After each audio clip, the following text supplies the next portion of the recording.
उधर आए थे 576, इधर आए थे क्या 28। तो दोनों को जोड़ो, स्कोर पहुंच गया 600 प्लस। और जहां 600 प्लस यानी आपका ये जो डॉक्टर साइन प्लस है ये आपको मिल गया, रिजल्ट आपका पॉजिटिव है, पक्की बात। हाँ भाई बच्चा पार्टी, क्या हालचाल है? बढ़िया चाल चल रही होगी अभी तो, क्योंकि इस समय तो मौसम बढ़िया चल रहा है और फेस्टिवल का दौर चलता जा रहा है। पहले आपने नवरात्रा, उसके बाद दशहरा, फिर किसी ने दिवाली मनाई, किसी ने ईद मनाई, किसी ने क्रिसमस मनाया, और अब तो सब मनाएंगे। आने वाला आपका नया साल का प्रारंभ होने वाला है और पुराना साल जाने वाला है। उसकी 31st जो नाइट है, नो डाउट उसको सब एंजॉय करते हैं, लेकिन फिर वो नया साल चालू हो जाएगा 2024, जिसको अपने लाइफ का आपको बनाना है गोल्डन ईयर। फिर रह जाएंगे आपके पास आगे के फोर्थकमिंग डॉक्टर्स 4 महीने, जनवरी, फरवरी, मार्च, अप्रैल, और 5 मई को एग्ज़ाम आपसे कह रहा है, मैं कम इंतज़ार कर रहा है। बस उसका बिल्कुल बेकरारी से दीदार करना है ना। और ये साल गोल्डन ईयर बनेगा, एक एक जना जीत सकता है। कुछ भी स्कोर चल रहा हो, 4 महीने हैं, सब्जेक्ट भी 4 है, बस सपने को साकार करना है। अगर इस जिद पर तैयार हो तो मैं आज प्रूफ कर दूंगा कि आपका कुछ भी स्कोर चल रहा हो, आपको लग रहा है एक सीट पे आपने रुमाल रख दिया है। इसको मैं प्रूफ करूं इससे पहले एक बात कह दूं, ये सपना आपका खुद का होना चाहिए। ये डॉक्टर बनने का ख्वाब आपने खुद ने देखा होगा, तब तो ये ख्वाब हकीकत में कन्वर्ट होगा, इस साल ही होगा, हर हाल में होगा। लेकिन पेरेंट्स ने थोप दिया होगा और आपका इंटरेस्ट नहीं होगा, तो बिना इंटरेस्ट के दिल का लगता है। और जब खुद का सपना होगा तो अपना भी होगा, हकीकत में कन्वर्ट भी होगा। और फिर आज ये प्रूफ भी हो जाएगा, जब हमारे इंटरेस्ट का फील होता है तो उसमें दिल भी लगता है और हम डूब कर पढ़ाई मन से करते हैं। अब आ जाइए, आपके 4 सब्जेक्ट हैं, ध्यान से साथ साथ चलना। कुछ तरीके बताऊंगा, कोई चूक मत जाना। और आपका अचूक तरीका होगा, आपको लग जाएगा कि आज कुछ भी स्कोर चल रहा हो, अगर एग्जाम देने हम जो कुछ खास मैं बातें बताऊंगा उसका ध्यान रखकर तसल्ली से जाएं कि फाइनल डे अपना बेस्ट करना है। अभी कहीं पे पढ़ाई कर रहे हो, कोई भी रिजल्ट आ रहा हो, रैंक आ रही हो, सब रिहर्सल है, तैयारी चल रही है। कैसे तैयार होने की, कैसे अपने को पहले से अनुभव डेवलप करने की, अपनी आदत डालने की। लेकिन ये फाइनल नहीं है, फाइनल डे तो वही होगा 5 मई। उस दिन जो अपना बेस्ट करेगा वो अपना बेस्ट रिजल्ट प्रोड्यूस करेगा। तो मैं शुरू करता हूं। सबसे पहले स्कोर की बात करें। बच्चे स्कोर की बात कर सर 400 चल रहा है, 450 चल रहा है, क्या होगा सर?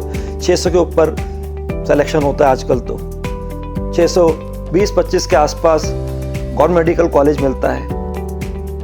लेकिन स्कोर हमारे हाथ में है। कुल स्कोर आपको मालूम 720। तो पहला तरीका स्कोर के बेस पर, अगर आपका खुद का ये सपना है तो बायो आपका इलेक्टिव सब्जेक्ट है। बायो आपको भायो, बात समझ में आयो?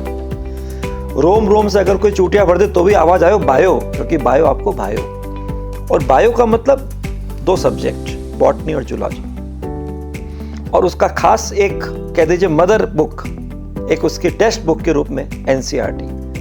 अगर आपने उसको ढंग से कर लिया, जैसे स्कूल की पढ़ाई होती थी ना, वैसे ही ढंग से कर लिया, और वैसे आपकी 11-12 में भी एनसीईआरटी होती है, वही सीबीएसई की प्रेस्क्राइब बुक, और यही आपका यहाँ पे एनसीईआरटी है।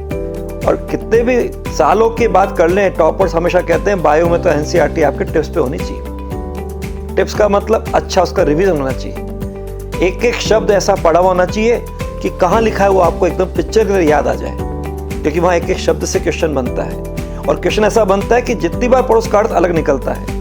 लेकिन अगर आपको बायो का सब्जेक्ट इंटरेस्टिंग है तो एनसीईआरटी आपके टिप्स पे होनी चाहिए। अभी भी अपने पास समय है, कहीं भी बायो को आपने कैसे ही पढ़ा हो, लेकिन एनसीईआरटी को एक अच्छी तरह टेक्स्ट बुक मान के उसको ढंग से, जो उसका स्पेशल आपको कंटेंट लग रहा है, जो उसको स्पेशल कोई आपको बात लग रही है, कोई नॉलेज लग रही है, कोई इन्फॉर्मेशन लग रही है, उसको अपने उस बायो के शॉर्ट नोट्स के रजिस्टर बनाया है, कॉपी बनाई है, डायरी बनाई है, उसमें लिख लीजिए। और अपने 2 सब्जेक्ट बॉटनी प्लस जूलॉजी मिलाकर आप आराम से इसमें आउट ऑफ 360 300 प्लस हर कोई ला सकता है। ये स्कोरिंग सेक्शन है बायो। अब आते 2 सब्जेक्ट रह गए आपके, केमिस्ट्री और फिजिक्स। केमिस्ट्री फिजिक्स, उसमें कुछ जगह तो आपस का कॉम्बिनेशन ऐसा होता है कि सेम टॉपिक होते हैं, तो उसका तो फायदा उठाना ही चाहिए। आप केमिस्ट्री में भी तो स्टेट ऑफ फेज के हिसाब से पढ़ते हो, गैसेस स्टेट पढ़ते हो, केटेज में पढ़ते हो, गैसेस के हिसाब से पढ़ते हो, काइनेटिक ऑफ गैसेस बोलते हो। गैस तो गैस ही भाई, ये तो फिजिक्स की गैस है, केमिस्ट्री की गैस है। ऐसे एटम न्यूक्लियस की बात पढ़ते हो, दोनों में पढ़ते हो। तो जब 2 जगह पढ़ते हो, 2 जगह टाइम देते हो, 2 जगह ज़्यादा प्रैक्टिस करते हो, 2 जगह बारी बार रिवीजन करते हो, तो दोनों के हाथों के हिसाब से दोनों हाथों में लड्डू होने चाहिए ना, तो दोनों स्कोरिंग सेक्शन हो गए। फिर स्मार्टनेस होनी चाहिए कि हमारा क्या सेक्शन ऐसा है, 11 पोर्शन, 12 पोर्शन, उसके हिसाब से हम अगर केमिस्ट्री और फिजिक्स में मिलाकर भी बोले तो आराम से दोनों मिलाकर 300 प्लस नंबर ला सकते हो। उधर आप अगर लगभग लिया 320, इधर लिया 300, हो गए 620।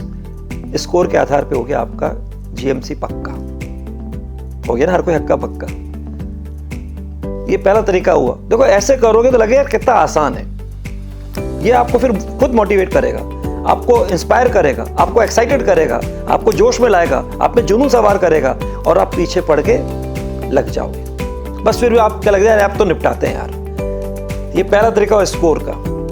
अब इसमें हो सकता है 300 जो मैं बोल रहा हूँ केमिस्ट्री प्लस फिजिक्स, ये हो सकता है कि आपका 145, 155 हो, केमिस्ट्री में 145 हो, फिजिक्स में 155 हो, या उल्टा कह दीजिए कुल मिलाकर 150 प्लस 150 तो भी 300 हो सकता है।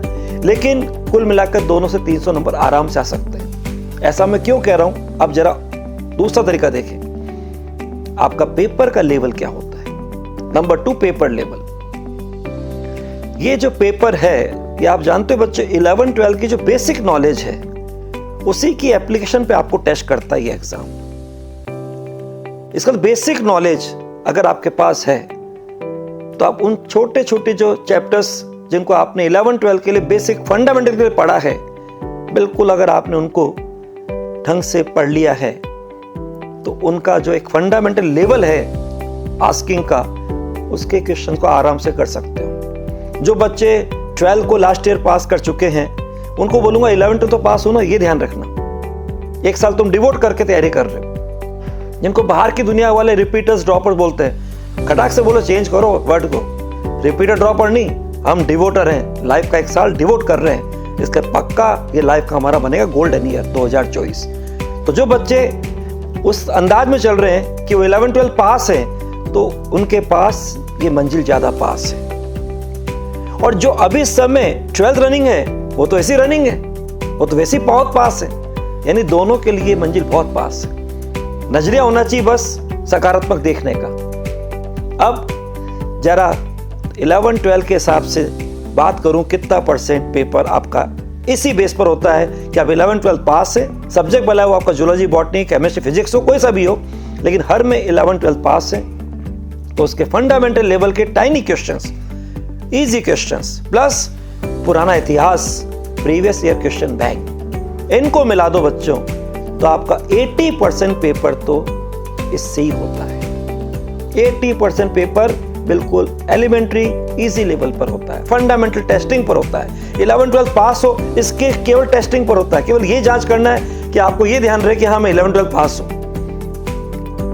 कई बार घबराहट में तो आदमी नाम भूल जाता है, सही कह रहा हूं ना। तो अगर घबराहट ज्यादा हावी हो जाए, डर ज्यादा हावी हो जाए, तो फिर आप यही भूल जाओगे सर 11 12 पास हूं कि नहीं हूं, क्योंकि आदमी नाम तक भूल जाता है। और डर और विश्वास कभी साथ नहीं रह सकते। लेकिन जो डर गया वो घर गया। मैं मर गया नहीं बोलता हूं, लेकिन जिसने हिम्मत करी वो कुछ कर गया। तो यह हिम्मत रखो कि 11 12 पास है। अब आगे चले साहब, 80% ऑफ 720 स्कोर कितना हुआ, 576 मार्क्स। ये तो आपका सीधा हो गया इजी सेक्शन, हलवा है। बस इसमें एक जलवा जरूरी है, और वो क्या है, यहां पर जब इजी सेक्शन होता है ना तो वह जल्दी जल्दी करते, और जल्दी में फिर सावधानी हटी, दुर्घटना घटी, और सावधानी रखी, दुर्घटना टली। इसलिए कहते जल्दी से देर भली। बात समझ में आई? यानी यहां बस पेशेंस रखना है, सिली मिस्टेक नहीं होनी चाहिए। और पेशेंस के बच्चों बहुत ताकत है। एक यही तो क्वेश्चन चाहता है, इतना पेशेंस रखो, उसको ढंग से पहले पढ़ लो, समझ लो, और फिर 4 ऑप्शन है, उनको ढंग से देख लो। इसमें कोई दिमागी घोड़े दौड़ाने की बात ही नहीं कर रहा मैं। अरे इसमें तो मेमोरी बेस पे काम चल जाता है। इसमें कोई आपको दिमागी रूप से उतार चढ़ाव का खेल नहीं करना है, कोई मेंटल एक्सरसाइज नहीं करनी है। बस केवल तसल्ली से अंडरलाइन करके क्वेश्चन को पढ़ लिया, समझ लिया और फिर ऑप्शंस पे आ गए कि क्या पूछा, उसके हिसाब से ये नहीं हो सकता, ये नहीं हो सकता, ये नहीं हो सकता। मेमोरी बेस पर टिक मत करना, स्पेशली बायो में और किसी भी सब्जेक्ट के किसी थियोरेटिकल कंसेप्चुअल क्वेश्चन में, क्योंकि वहां पे बाद में लगता है सारे ऑप्शन क्यों नहीं देखे, उससे अच्छा आंसर भी था उसका और साथ ही आंसर भी था। इसलिए बस ऑब्जेक्टिव पैटर्न है भाई, दोनों हिसाब से आपका हेल्पर भी है और आपको पेशेंस को भी टेस्ट करता है। मेमोरी बेस पर टिक नहीं करना, नॉलेज मेमोरी पे है, कोई डायनेमिक आपको घोड़े नहीं दौड़ाने हैं, लेकिन बस ये पेशेंस रखना जो आपका आंसर वो दिमाग से गायब नहीं हो जाएगा, लेकिन 4 ऑप्शन को देख लेना। तो पहला स्टेप ध्यान से पढ़ना, समझना और दिमाग में रखना कि क्या पूछा है, उसको देख के सारे ऑप्शंस को चेक कर लेना, फिर ढंग से टिक करना, जो हो सकता है यही होगा, टिक करना और उसी को ढंग से OMR में भरना। पूरा खेल ढंग का है और ढंग के ही रंग का है, और ये अगर आप में ढंग है तो फिर मैदान कोई भी जंग है, वहां सिलेक्शन आपके संग है, पक्की बात है। बस दमंग और रहना यंग तो हो। तो यहां पर आती बात आपका दूसरी तरीका हुआ कि स्कोर आपका भी इजी सेक्शन से आ गया 576, 80% ऑफ 720। दूसरा पार्ट क्या रहेगा? 20%। 20% जो कह दीजिए अब आपके जो भी सब्जेक्ट हैं उसमें आपके लिए क्वेश्चन के लिए सब्जेक्ट की गहराई की टेस्टिंग हो सकती है। हो सकता है ब्रेनस्टॉर्मिंग क्वेश्चन हो सकता है धांसू क्वेश्चन हो, क्वेश्चन पढ़ते लग रहा है क्या कह रही है क्या दे रही समझ में नहीं आ रहा, आंसू आ गए। हो सकता है क्वेश्चन के अंदर वहां पे लैंग्वेज कंफ्यूजिंग हो सकता है ऑप्शन कंफ्यूजिंग हो, यानी वहां तो कुल मिला के कंफ्यूजिंग फ्यूजिंग कुछ भी हो सकता है। लेकिन वो 20% स्कोर कितना हुआ? 720 का 20% 144 मार्क्स। लेकिन उसका भी आप कम से कम उस 144 मार्क्स का भी कम से कम 20% आराम से कर सकते हो। और 144 का 20%, थोड़ी मैथ्स मेरे साथ लेके चलना, तो ये आ जाता लगभग 28 मार्क्स। उधर आए थे 576, इधर आए थे क्या 28, तो दोनों को जोड़ो स्कोर पहुंच गया 600 प्लस। और जहां 600 प्लस यानी आपका ये जो डॉक्टर साइन प्लस है ये आपको मिल गया, रिजल्ट आपका पॉजिटिव है, पक्की बात। ये दूसरा तरीका हो गया। मैंने कहा पूछा कि अभी आपकी पढ़ाई में क्या रैंक चल रही है, आपका कितना सिलेबस हो, मैं तो बात कर रहा हूं ऐसे अंदाज में जहां आपको लग रहा है सिलेक्शन कितना आसान है। थोड़ा स्मार्टनेस आनी चाहिए, इतना सीख लिया अगर स्मार्टनेस और रखी होशियारी, तो आज से मानो चल रही जीत की तैयारी। पर आपको लगेगा मेरी भी आएगी बारी, मैं भी करूंगा स्कोर की पारी, बात समझ में आ रही, एक सीट आपको नजर आ रही। ये हुआ दूसरा तरीका। अब ये तीसरा तरीका, पेपर पैटर्न। क्या गजब हमारा फेवर किया गया, क्या हमको सपोर्ट किया गया। अरे लाड करने चाहिए एग्जामिनर के पैटर्न जिसने डिसाइड किया। 2 सेक्शन बना दिए आपके, सेक्शन ए सेक्शन बी, और फिर आपको सेक्शन ए सेक्शन बी के बाद जो OMR शीट बननी है उसके लिए भी, और जो आपको सेक्शन बी का चॉइस सेक्शन है कि आउट ऑफ 15 हर में से आपको अपने परफेक्ट टॉप 10 क्वेश्चन करने हैं, उसको भी चॉइस के साथ छांट सको, तो आपको अलग से 20 मिनट दिए। तो आप OMR शीट भरने में और ये छांटने में परफेक्ट टॉप 10, अगर टॉप 10 तक पहुंच जाते हो या जो भी करो परफेक्ट करो, तो उसके छांटने का टाइम आपको अलग से दिया है। अब आपके पास 200 मिनट में 200 क्वेश्चन दिए हैं, करने 180 क्वेश्चन है, इसलिए आपके OMR शीट का टाइम भी आपके पास आराम से है। और अपने 15 में से आप अगर परफेक्ट टॉप 10 की बात करो, फर्स्ट 10 की बात करो, तो उसको भी छांट सकते हो। अब जरा आ जाइए दोनों के पैटर्न को लेके चले, सेक्शन ए और सेक्शन बी। जहां तक पिछले 3 साल का अनुभव में देख रहा हूं बच्चों, सेक्शन ए में ये जो आपके 4 सब्जेक्ट हैं, अगर आज मैं भी एग्जाम देता, जबकि मेरा सब्जेक्ट फिजिक्स है, लेकिन मैं भी स्टार्ट बायो से करता, तो मैं स्टार्ट ऐसे करता, वही टेक इट इजी और मेक इट इजी। पहले मैं स्टार्ट करता, मान लो आपके बॉटनी, उसके 35 क्वेश्चन है, सेक्शन ए की बात चल रही है। फिर जूलॉजी, उसके 35 क्वेश्चन है। फिर उसके बाद केमिस्ट्री, उसके 35 क्वेश्चन है। फिर फिजिक्स, उसके 35 क्वेश्चन है। यहां पे मैं शुरू में स्कोरिंग वाले को ले रहा हूं, बायो।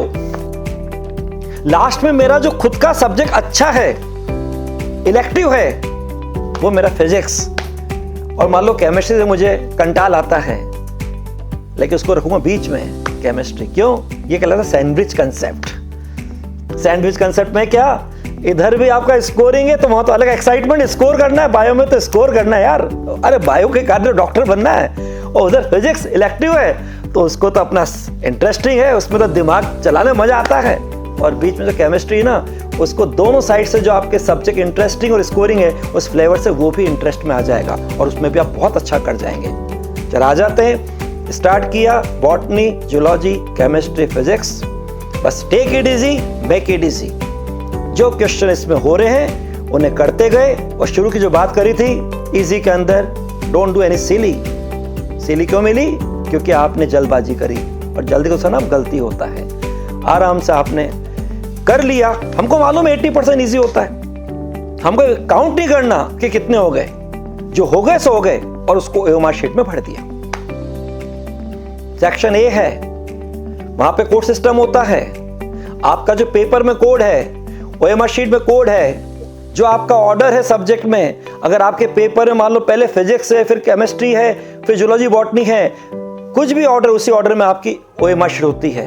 अब आपने स्टार्ट किससे किया? पेपर में पहले एक राउंड कर लिया, क्वेश्चन को काउंट नहीं किया कितने करे, और जो कर लिया एक राउंड में इस ऑर्डर के अंदर की जहां पे है पहले बॉटनी, फिर जूलॉजी, फिर केमिस्ट्री और फिजिक्स, और उसको जाके आराम से ओएमआर शीट में भर दिया और ये कमिटमेंट कर लिया, इनको दूसरा देखना ही नहीं, रीथॉट देना ही नहीं, क्योंकि मैंने इसको बिल्कुल एक्साइटमेंट के साथ पूरे फ्रेश मूड में, शुरू में जब पूरा मैं तरोताजा हूँ, फ्रेश हूँ, उस समय किया है और पूरा ध्यान से किया है, सारे ऑप्शन को देख के किया है। तो जो आप कंक्लूड कर दिया है वो मेरा फाइनल पॉजिटिव स्कोर का पक्का आंसर हो गया है। उसको रीथॉट मत देना, क्योंकि अगला राउंड जो होगा बाद में उसमें हमको मेंटल एक्सरसाइज करनी होगी, दिमागी उतार चढ़ाव करना होगा, कसरत करनी होगी। और वहां तो फिर जब कसरत करके दिमाग थक जाएगा, ड्यूल नेचर का हो जाएगा, दोहरे नेचर का हो जाएगा, तो इसको तो हर जगह कुछ ना कुछ कंफ्यूजन नजर आएगा, शक नजर आएगा। और जो आपने पहले आंसर टिक कर दिया उसको आपस चेक करोगे तो कई बार आंसर बदल दोगे। ऐसी गलती भूल कर मत करना। एक बार एक बच्चा आईआईटी में अपनी फर्स्ट रैंक खो चुका था। आप देखना चाहे तो मैंने एक लाइव सेशन लिया था, बच्चों को बताया था उसके अंदर। वापस आ जाए जरा, अभी आपका सेक्शन ए हुआ है, अब आप सेक्शन बी पे आ जाइए। सेक्शन बी के हर के 15-15 क्वेश्चन है। उसमें से आपको शुरू में सबसे पहले ऐसा कुछ करना है, छांट के 3-3 क्वेश्चन हर में कर लो। अरे 3-3 कर लो, बजाओ खुशी की बीन। अरे 15 में से 3 तो छांट के कर सकते हो। उधर आपके जो 35 है लगभग सब हो जाएंगे, 35 में 33 या 34 तक हो जाएंगे। छांट के 3-3 क्वेश्चन भी अगर आप छांट लोगे, अरे कर लोगे आराम से। 11-12 पास हो ना, भूलना मत। और आपको यहां बता दूं, ये 3-3 करके आपके 12 क्वेश्चन हो गए। 12 चौक 48, 48। वो लगभग आपका पहला सेक्शन है, इजी सेक्शन दिखेगा। पेपर बनाए ऐसा जा रहा है, 3 साल से हम देख रहे हैं। उसमें आराम से आप लगभग कह दीजिए वो 35 के साथ से 35 × 4 140, 140 × 4 560 प्लस 12 चौक 48, 48, 560 प्लस 48 600 प्लस। यानी पेपर पैटर्न से भी आप फर्स्ट राउंड में ही 600 के ऊपर जा रहे हैं। और जब आपको लगेगा मेरे नाम के आगे डॉक्टर लग गया, एक सीट मुझे मिल गई, तो अगला राउंड तो आपका अलग अंदाज का होगा, मिराकल करेगा। वो आपकी बायो की अलग तरह की थ्योरी कभी आपने पढ़ी होगी, मैं तो इतना सा बोलो, उसका फायदा उठाना चाहिए। जब आपको लगा नाम का एक डॉक्टर लग गया, तो उसके बाद तो अंदर से कुछ स्पेशल हार्मोन्स का रेट ऑफ सिक्रेशन बढ़ जाता है। जब ड्रीम जिस मोमेंट पे रियलिटी में कन्वर्ट हो गया, उस समय अंदर से इतनी हैप्पीनेस होती है, इतना अंदर से डिलाइटनेस होती है, इतना है प्रफुल्लित होता है, प्रसन्नचित होता है, मन आनंदित होता है कि कुछ स्पेशल हार्मोन्स का रेट ऑफ सिक्रेशन बढ़ जाता है। आज याद आ रहा होगा, हाँ बायो में पढ़ा सर ऐसा। वो हार्मोन्स के नाम से मतलब उनके काम का फायदा उठाओ बच्चों। वो हार्मोन्स 2 गजब के काम करते हैं। एक तो ब्रेन को ज्यादा ऑक्सीजन सप्लाई करते हैं, इससे ब्रेन और एक्टिव हो जाता है, ब्रेन की मेमोरी पावर गजब हो जाती है। और दूसरा, बॉडी में धनाधन पॉजिटिव एनर्जी प्रोड्यूस करते हैं। और पॉजिटिव एनर्जी का मतलब इंडिकेटर ऑफ कैपेसिटी, आपकी और कैपेसिटी बढ़ जाती है। अब आपका ब्रेन ज्यादा एक्टिव हो चुका है, ज्यादा मेमोरी अच्छी हो चुकी है, स्ट्रॉन्ग मेमोरी हो चुकी है, तो जो पहले याद नहीं आ रहा वो आराम से याद आएगा। एक्टिव होने का मतलब, अलर्ट होने का मतलब कोई इसको कंफ्यूज नहीं कर पाएगा। अलर्ट होने का मतलब उससे कोई सिली मिस्टेक या कोई गलती भी नहीं होगी। अब बताओ अगला राउंड जब करोगे, उसमें सेक्शन ए में कुछ क्वेश्चन छूट गए हो तो वो वैसे तो नहीं छूटेंगे। और सेक्शन बी में जहां छांट के पहले 3-3 इजी छांटे थे, अब बाकी भी आप बहुत कुछ कर जाओगे। अरे पहले राउंड में तो आपने सिलेक्शन पे मोहर लगा ली थी, एक सीट पक्की कर ली थी, अब तो आपको ये देखना है कि किस कॉलेज जाना है। तो अगला राउंड जोड़ लगा के हाइशा, ये जो अगला राउंड हो रहा है ना, इसमें आप अपना जोड़ बढ़ा रहे हो किसके लिए? रिजल्ट को एनहांस करने के लिए। रैंक इंप्रूवमेंट का मतलब कॉलेज की रैंकिंग आपकी बढ़ रही है, अब अच्छे कॉलेज की ओर बढ़ते जा रहे हो। वो सेकंड राउंड आपके लिए मिराकल करेगा। वहाँ अलग ही अंदाज में आपके क्वेश्चन होंगे, जिनको आपने पहले धांसू समझ के पहले राउंड में आंसू आ रहे थे लेकिन आने से पहले छोड़ दिया यार मुस्कुरा के, तो अगले बात करेंगे, वहाँ पे दिमाग आराम से घोड़े दौड़ाने से तोड़ निकाल लेगा। ये हुआ दूसरा आपका राउंड, और उसने आपको क्या कर दिया? आपका इंप्रूवमेंट करके रिजल्ट को बढ़ा दिया। तो ये आपका तरीका हो गया पेपर पैटर्न। इससे भी आपका सिलेक्शन पक्का दिख रहा है, सेक्शन ए, सेक्शन बी, और अंदर से कमिटमेंट करो कि एक फर्स्ट राउंड में जो कर दिया सेक्शन ए का और सेक्शन बी का, उसका आंसर चेंज ओएमआर में नहीं करना है। अब आता है लास्ट, पढ़ाई देख लो जरा, पढ़ाई से दिख जाएगा आपको। आपकी पढ़ाई के अंदर आप इस समय अगर जहां पर आपका कोर्स खत्म हो चुका है, जितने बच्चे 12 रनिंग होते हैं उनका लगभग समय कोर्स खत्म हो जाता है, लेकिन उनके लिए बोर्ड दिखता है कि बोर्ड करना है। और जो बच्चे मान लीजिए अभी कहीं पे भी एक साल डिवोट करके, या 12 को पिछले साल 2022 में 21 में कर चुके हैं, लेकिन अभी वापस से अपने ड्रीम के लिए अपने साल को डिवोट कर रहे हैं, किसी ने 1 साल डिवोट किया, किसी ने 2 साल डिवोट किए, मत बोलना रिपीट, मत बोलना ड्रॉपर, क्योंकि आपको स्पेशल साल बनाना है, गोल्डन ईयर, जिस साल अपने ड्रीम मेडिकल कॉलेज में पहुंच जाएंगे। उसमें अपनी तैयारी कर रहे हैं, तो मैं इतना सा बोलूंगा, 24 घंटे सबके पास हैं, उल्टा चलें। कोई भी काम अच्छा तब होगा जब दिमाग बिल्कुल थका हारा नहीं होगा। No physical exertion, no mental exertion, इसका मतलब एक प्रॉपर साउंड स्लीप बहुत जरूरी। और बच्चों इस एग्जाम में सबसे इंपॉर्टेंट है, जब भी आपको अपना टेस्टिंग के हिसाब से बेस्ट करना हो तो रात की नींद अच्छी होनी चाहिए। इसलिए यहां सबसे पहले बोल रहा हूं, पढ़ाई हमेशा टुकड़ों में की जाती है, पीछे ब्रेक लेकर, ब्रेक फॉर बेटरमेंट के हिसाब से, लेकिन हमेशा नींद कंटिन्यू ली जाती है। तो 7 घंटे की आपकी कंटिन्यू स्लीप होनी चाहिए। 7 घंटे इस पे निकल गए। अब जरा मान लीजिए ब्रेकफास्ट, लंच, डिनर तसल्ली से बिल्कुल स्वाद लेके खाना है। जब करो जो काम उसके हो जाओ। जब खा रहे हो तो पढ़ाई याद नहीं आनी चाहिए, और जब पढ़ाई कर रहे हो साथ में खाते देनी चाहिए। 1.5 घंटा ऐसे मान लीजिए ब्रेकफास्ट, लंच, डिनर। 1 घंटा मान लीजिए आपके लिए तैयार होना, fresh up and get ready, 2.5 घंटे हो गए। आधा घंटा मान लीजिए लंच के बाद पावर नैप, 3 घंटे हो गए। और मैंने कहा था ब्रेक फॉर बेटरमेंट, पढ़ाई हमेशा टुकड़ों में की जाती है, इंस्टॉलमेंट में की जाती है। तो मान लीजिए 15-15 मिनट के लगभग आपने 8 ब्रेक ली। कितने ब्रेक? 8 ब्रेक। 15 × 120, 120 मिनट मतलब 2 घंटे। उधर हो गया 3, इधर 2, 5 घंटे। 7 + 5 12 घंटे निकल गए, जिसमें आपका सोना हो गया, खाना पीना हो गया, तैयार होना हो गया, रेस्ट होना हो गया, ब्रेक लेना हो गया। और ब्रेक के अंदर हल्का सा थोड़ा बहुत जो आप कहते हो स्वस्थ मनोरंजन, वो भी हो गया। ब्रेक का मतलब ये नहीं कि ब्रेक में कोई पढ़ाई की तैयारी करो। ब्रेक का मतलब उस 15 मिनट के ब्रेक में आपको दिमाग को हटाना है, तो हल्की फुल्की एक्टिविटी करनी। कुछ गाना बजा लिया, तबला बजा लिया, कुछ गाना गा लिया, कुछ गाना सुन लिया, कुछ कह दीजिए रूम की सफाई कर ली, कुछ अपने हल्का सा मेडिटेशन कर लिया, योग प्राणायाम कर लिया, कुछ भी कर लिया। आप सोचिए ब्रेक फॉर बेटरमेंट से अगर पढ़ाई करोगे तो क्वालिटी अवर्स की पढ़ाई होगी।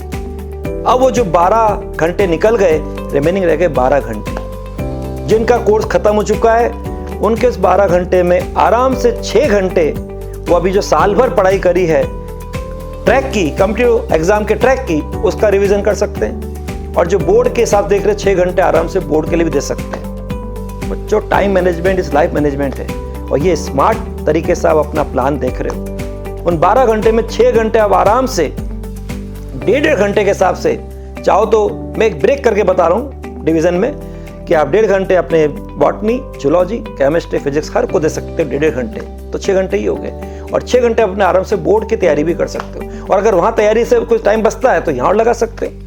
और जो अपने 2021 में 2022 में 12 पास कर चुके हैं और लाइफ को डिवोट कर रहे हैं साल के हिसाब से, तो उनके लिए मैं कह सकता हूँ कि आपके पास 12 घंटे आप आराम से एवरेज 3 घंटे हर सब्जेक्ट को दे सकते हैं, लेकिन 3 घंटे लगातार नहीं पढ़ना है, आपको 3 घंटे बीच में ब्रेक देना है। पिक्चर में भी इंटरवल होता है, ब्रेक फॉर बेटरमेंट के हिसाब से या तो दिमाग का खेल है या तो ब्रेक लेना जरूरी है। पावर ऑफ कंसंट्रेशन के हिसाब से जब कोई चीज कर रहे हो और ध्यान हट जाए बढ़ जाए, इसका मतलब ब्रेक ऑफ कंसंट्रेशन, यानी वहां ब्रेक बनता है। इसलिए ब्रेक लेना बहुत जरूरी है। इससे पढ़ाई आपकी हमेशा स्मार्ट पढ़ाई होगी। आपका ये क्वालिटी अवर्स का स्टडी प्लान है। अब आपने जो किया है, एक सब्जेक्ट की बात कर लेते हैं, जरा सोचिए, इससे भी स्कोर जोड़ेंगे अभी आपने स्टार्ट किया, मान लो फिजिक्स, आपके पास 3 घंटे फिजिक्स के लिए।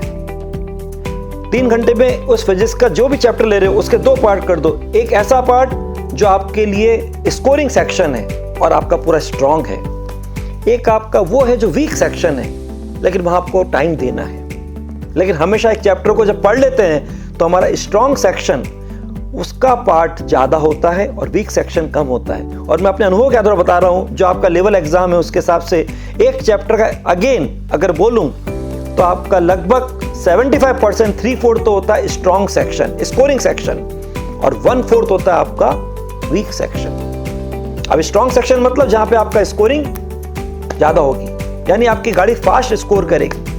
ये वही बात हो गई कि अगर कहीं पे स्मूथ ट्रैक हो तो वहां हम ज्यादा स्पीड से गाड़ी को चला सकते हैं और कम समय में ज्यादा डिस्टेंस कवर कर सकते हैं, यानी कम समय में ज्यादा आउटपुट ला सकते हैं। तो अगर हम यहाँ पे 3/4 पार्ट जो कि स्ट्रांग सेक्शन है, उसके लिए अगर हम टाइम बोले 3/4 पार्ट हमने लिया 180 मिनट्स 3 आवर्स का, तो इससे हमने 3/4 पार्ट 180 मिनट्स का कितना हुआ, 180 का 3/4 कितना हुआ, लगभग ये हो गया 135 मिनट्स। इन 135 मिनट्स के लिए हम स्ट्रांग सेक्शन को, जो स्कोरिंग सेक्शन को करेंगे और हमारा ज्यादा आउटपुट कवर होगा। लगभग मान लीजिए आपका उस चैप्टर से स्कोरिंग जो निकलेगा आउटपुट, वो निकलेगा आपका 80%। थोड़ी बात समझना, बात टेक्निकल, थोड़ा प्रैक्टिकल, रियलिस्टिक और एक कह दीजिए स्मार्ट की है। आपने टाइम दिया 3/4 क्योंकि स्ट्रांग सेक्शन है, वही स्मूथ ट्रैक है, लेकिन स्पीड चली ज्यादा, तो आपने कवर किया स्कोर ज्यादा, कितना 4/5 यानी 80%। 80% किसका?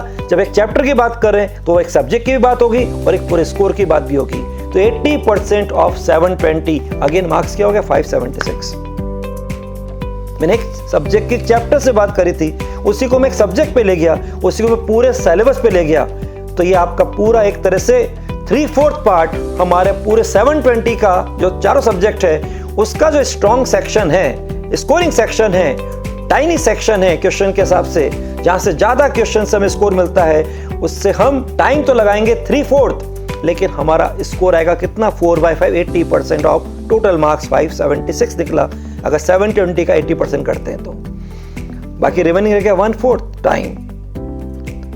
180 मिनट में से 135 निकल गए तो क्या रह गया 45 मिनट। इस 45 मिनट में वो आपका वीक सेक्शन, जहां आपके सब्जेक्ट की गहराई की जरूरत है, जहां पे आपके सब्जेक्ट के अंदर जकड़ पकड़ की जरूरत है, जहां बारी बार देखने की जरूरत है, जहां पे आप गच्चा खाते हो, आपका कंफ्यूजन डेवलप हो जाता है, कंसेप्ट में मिसकंसेप्ट लग जाता है, जहां आपको सपोर्ट की जरूरत पड़ती है, जहां आपको बारी बार देखने की जरूरत पड़ती है, कभी सर के हेल्प की जरूरत पड़ती है, उस सेक्शन को अगर आप अपने लिए 1/4 जो टाइम दे रहे हो 45 मिनट, अगर एक चैप्टर की बात करूं तो उसके हिसाब से आप हो सकता है कोशिश करते करते तो भी उसका निकला सपोज 1/5, 20%। एक सब्जेक्ट के एक चैप्टर की बात है, वही सब्जेक्ट की बात है, वही टोटल सिलेबस के स्कोर की बात है, तो अगेन 20% ऑफ 720 का मतलब वापस 144 मार्क्स।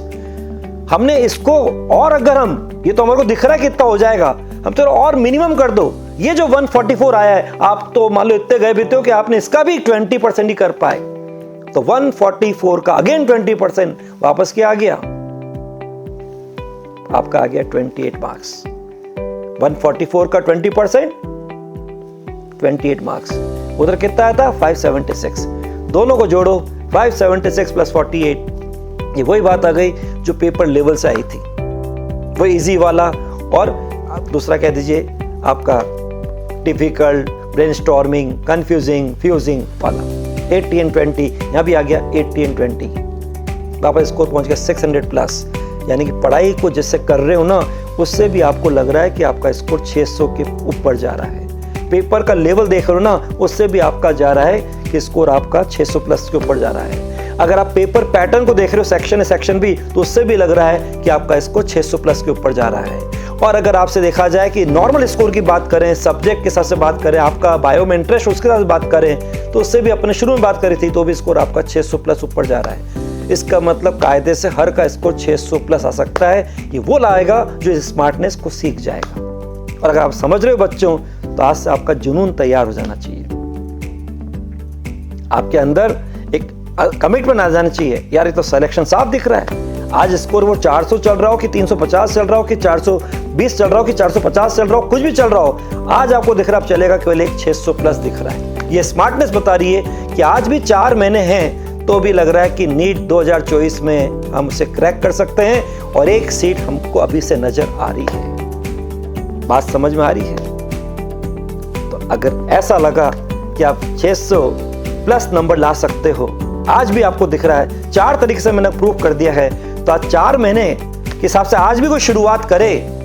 और जो बच्चा 11 12 पास है, उसके तो अभी भी कह रहा हूं, आज भी कोई शुरुआत करे, जहां उसके 12 घंटे की रोज सेल्फ स्टडी अपने पास है, वो आराम से 600 प्लस करके गवर्नमेंट मेडिकल कॉलेज की एक सीट पक्की कर सकता है, जीएमसी में पक्का कर सकता है। आप भी बन सकते हो। अगर बचा दी खलबली, बन जाओगे आप भी बाहुबली, पक्की बात है। बस अंदर से आपका ये मनोबल ऊंचा होना चाहिए। विश्वास हो रहा है बच्चों? तो जितनों का विश्वास हो रहा है कमेंट बॉक्स में लिखना कि सर आज विश्वास हो रहा है कि अभी भी 4 महीने के अंदर नीट 2024 को क्रैक कर सकते हैं, एक सीट जीएमसी की पक्की कर सकते हैं। और अगर ये विश्वास है तो बस उस अंदाज से अपनी जीत की तैयारी से पढ़ना चालू कर दीजिए। कोई पूछे क्या भाई जीत पक्की है, बोले मेरी जीत की गारंटी है 100%, कोई रोक नहीं सकता। अगर एग्जाम होगा तो मेरा सिलेक्शन 2024 में पक्का है। ओके बच्चों, wish you all the best.